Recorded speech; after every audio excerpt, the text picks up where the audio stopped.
Ngayon, magluluto na naman ako ng pampagana sa kain, ginisang alamang. Kasi wala namang mabibilan dito sa Japan na alamang na fresh talaga siya. Kaya ito sabuti na. Pero salted shrimp naman to. Hindi pa luto. Ingredients natin, ito.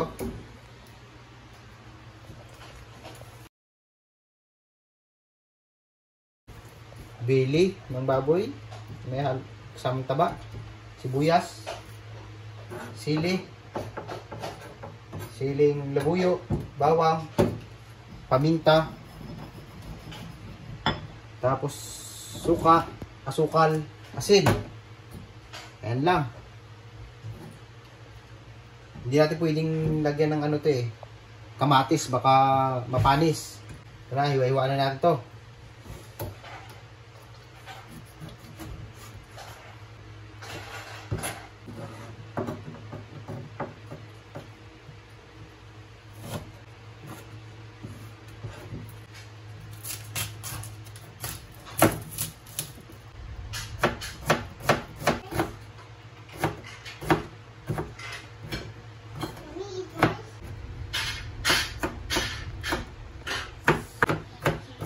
Halu-haluin lang ito hanggang sa mag-brown, hanggang sa magmantika. Magmantika na siya, lalagyan na natin itong sibuyas, bawang sa sili. So ayan na nga guys, na golden brown na siya. Ang gagawin naman natin dito ay maglalagay tayo ng tubig. Ayan.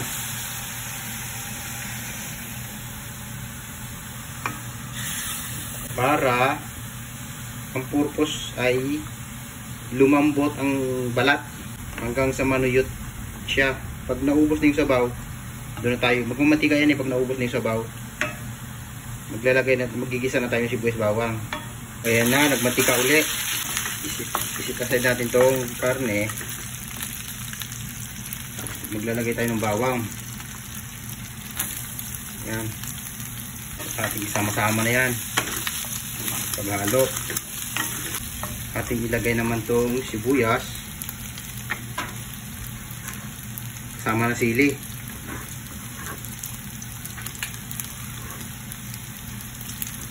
Ayan na.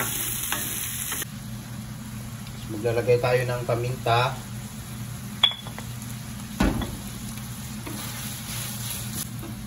Ilalagay natin itong bagoong.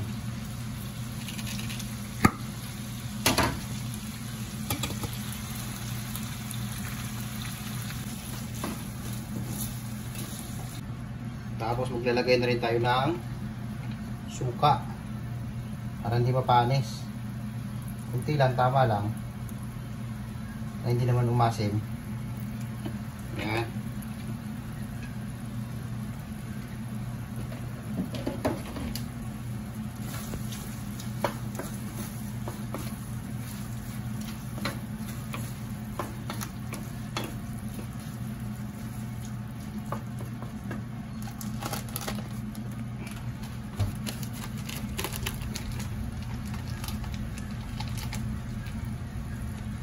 Tapos maglalagay din tayo ng asukal.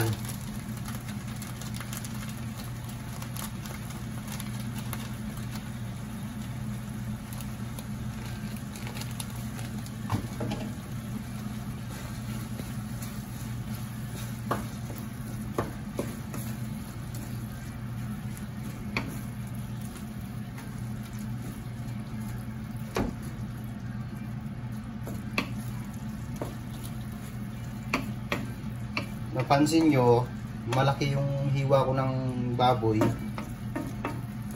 Kasi gusto ng misis ko, malaki daw malaking hiwa eh. Kanya yung maliit.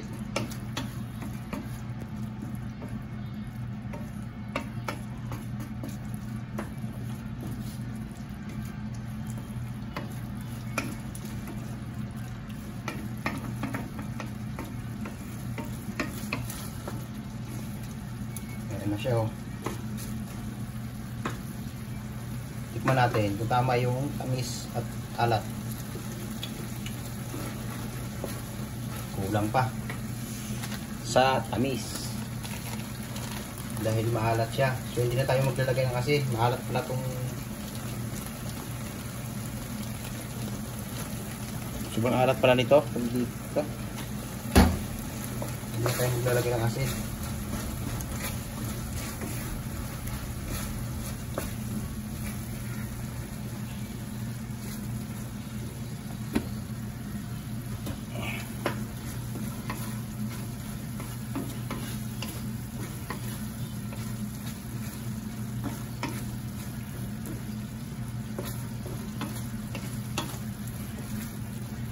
Tikman natin ulit.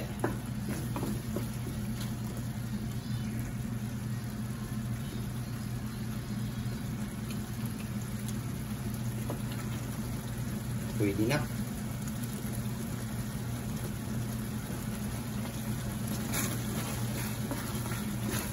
Okay na siya, pero kailangan pa natin lutuin ng maayos para hindi mapanis.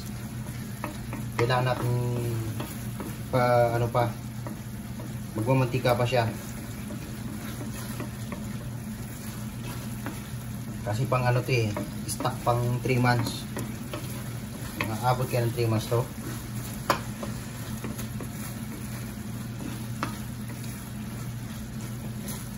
Ano natin na po eh.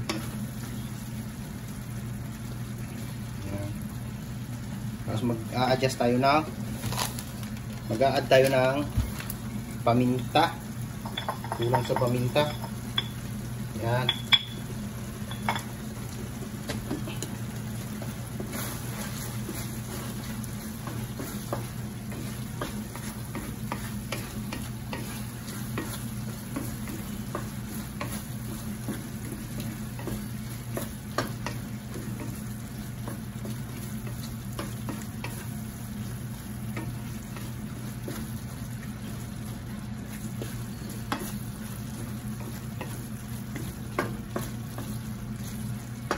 Tikman natin ulit.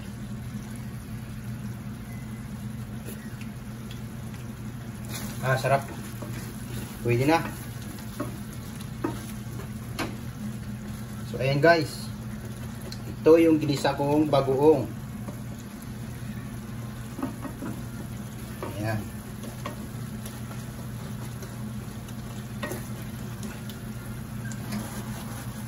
So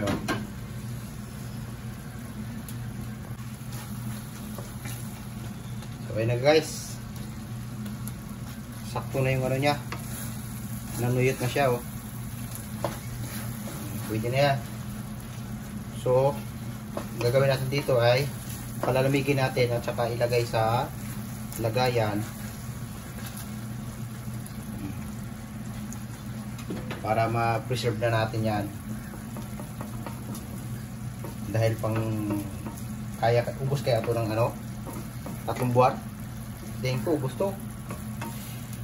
Ayan guys. Ito na yung ginisa kong bagoong.